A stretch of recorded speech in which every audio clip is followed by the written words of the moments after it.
I had no plans of becoming the main character in a neighborhood soap opera. All I wanted was to enjoy a quiet life in a little town called Cedar Brook, where the loudest thing on my street was usually a lawnmower with a dying engine. But, as you'll see, some people aren't satisfied unless the whole world spins around them. And one of those people happened to live right across from me. Her name was Linda Harrow, and depending on who you asked, she was either the beloved HOA president or the tyrant who thought the sun only rose because she personally approved it. My story starts on a Tuesday morning that felt too calm to be real. You ever wake up and just know something's off? Like the world is holding its breath? That was me, sipping lukewarm coffee, listening to birds chirp, thinking life was good. Then I opened my garage door, and everything tilted sideways. A navy blue SUV, spotless and shiny like it had just stepped out of a dealership commercial, was parked inside my garage. My garage, dead center, perfectly aligned, like it had been invited. I stood there blinking, waiting for my brain to catch up. Because here's the thing, I'm not someone who jumps to conclusions. I repair electronics, I build things, I troubleshoot problems. My whole career is just turning chaos into logic. But there was no logic for someone else's car being parked 10 feet from where my toolbox should have been. I walked a slow lap around it, half expecting someone to jump out and yell surprise. But nothing. Just the soft tick of a cooling engine and the overwhelming smell of coconut air freshener. I checked my phone, just to make sure I hadn't hallucinated the last 20 years of adulthood. Nope, this was real. Someone had broken into my garage and made themselves at home. My first guess was simple. Maybe a neighbor panicked during a storm. Maybe the previous homeowner had given someone an old remote. Maybe.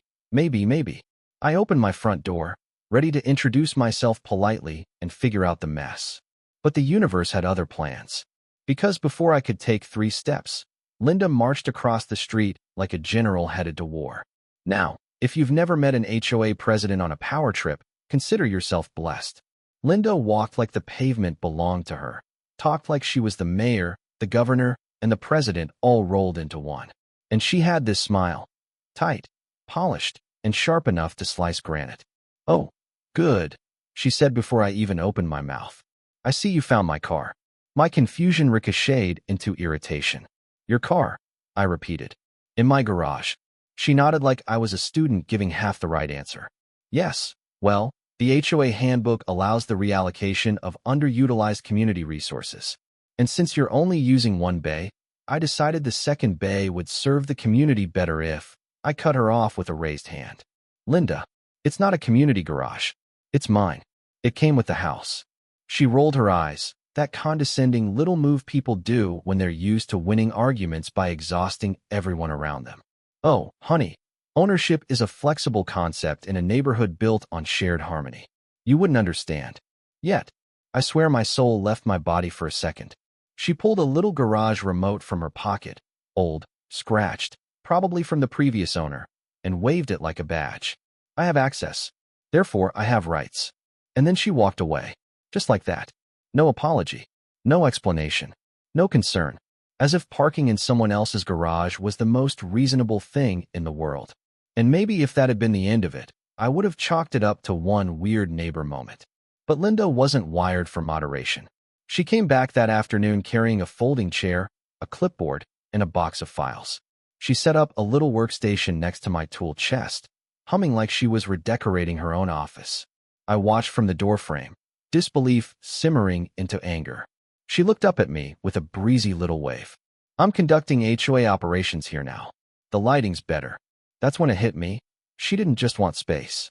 She wanted control. And she'd picked me because she assumed I was the quiet type. The harmless type. The type who doesn't fight back. See, people like Linda don't actually care about rules. They care about power. And they push until someone pushes back harder. I've been underestimated most of my life. Bullied? Sure. Overlooked? Definitely. But that Tuesday afternoon, standing in my own garage while someone else claimed it like a trophy, I felt this old stubbornness rise up inside me. The same stubbornness that got me through a job loss, through starting my own repair business, through scraping enough money to buy this house. I wasn't about to lose it to a woman armed with a clipboard and an inflated ego. The next morning, I found a neighborhood-wide email from her. Subject line, "Unsafe neighbor behavior." And guess whose name was plastered all over it? According to her, I was hostile, uncooperative, unwilling to participate in community sharing, and my favorite part, a potential danger to the neighborhood equilibrium. I printed out her email, taped it to my garage door, and wrote above it, "Local fiction author makes debut. Reviews pending." But pettiness alone wasn't going to cut it. I needed a real plan. Something smart. Something surgical. Something that would make her think twice before stepping on anyone ever again. So while Linda strutted around the neighborhood like a self-appointed monarch, I ordered a top-tier smart garage lock system, the kind used in commercial buildings.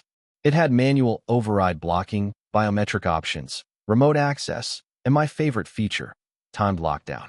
I spent a full evening installing it, calibrating it, testing it.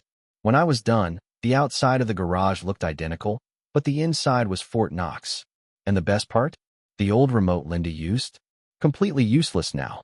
But I didn't activate the lockdown yet. Not immediately. That would have been too easy, too noticeable. Instead, I played the long game. The next day, I walked across the street wearing my most convincingly defeated expression. Shoulders slumped, voice shaky, like I had finally been broken by her relentless arrogance. I handed her an envelope with 2 old remotes inside and a scribbled note. "You're right. I need to be more cooperative. You can use the space while I'm out of town. I need to clear my head." Her face lit up like a Christmas tree. "See? Growth," she said, patting my arm the way you'd pat a small, obedient dog.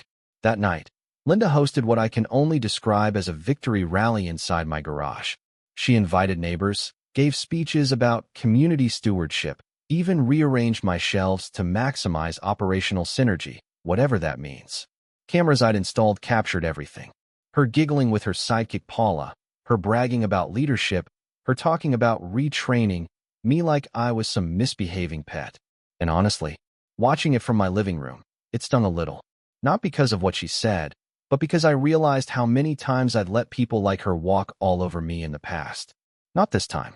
The next morning, I boarded a flight to Clearwater Beach for a 10-day vacation I definitely couldn't afford but desperately needed. And at 6 a.m. on day 6 of that trip, while I sipped a piña colada under the Florida sun, I opened my garage app, and with one tap, activated lockdown.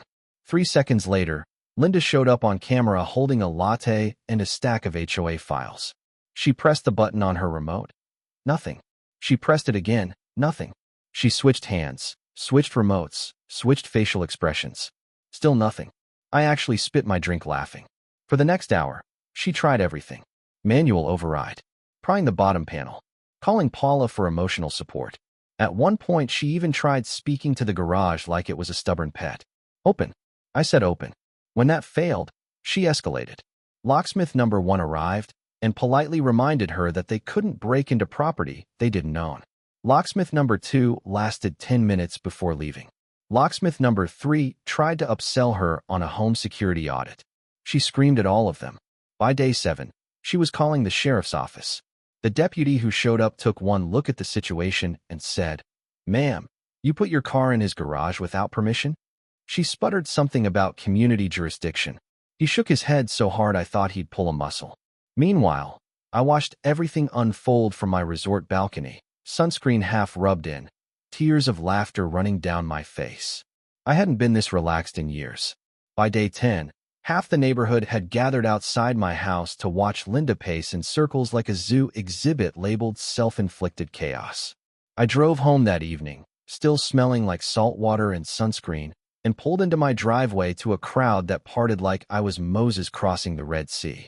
Linda stormed up to my car, eyes wide, hair frazzled, clutching a crumpled stack of locksmith invoices. "You trapped my car," she shrieked. "You criminal. You monster." I stepped out calmly. "Linda, it's my garage. You locked yourself in there." The neighbors burst out laughing. She turned beet red. And that's when I pulled out my tablet, connected it to the outdoor TV I use for movie nights, and said, "Maybe we should all review what actually happened." I hit play. Every moment of trespassing, every party, every brag, every insult, every declaration that ownership is flexible. The neighborhood watched in stunned silence. Then, the dam broke. Complaints poured out. Stories of fines, threats, intimidation. People crying, angry, relieved. And the final twist? The HOA board had already held an emergency meeting. Linda, was removed from her position. Unanimously. Effective immediately. She quit the neighborhood 2 days later. And here's the funny part. My garage, the same space she tried to steal, became the heart of the community. We turned it into a workshop, a place for neighbors to help each other, fix things together, talk without fear. My garage became everything Linda claimed she wanted, but never actually understood. 6 months later, the HOA awarded me a plaque for restoring community harmony. I hung it right above the light switch, where her motivational posters used to be. And sometimes, when I'm locking up at night, I think about how the whole thing started with one SUV in the wrong place. But really, it started way before that, with someone who believed she could take whatever she wanted, and someone who finally decided he wasn't going to let her. And now I want to hear from you. If someone used your property without permission, how far would you go to get justice? And more importantly, do you think Linda got what she deserved? Or was I too harsh? Let me know in the comments. Trust me, I read every single one.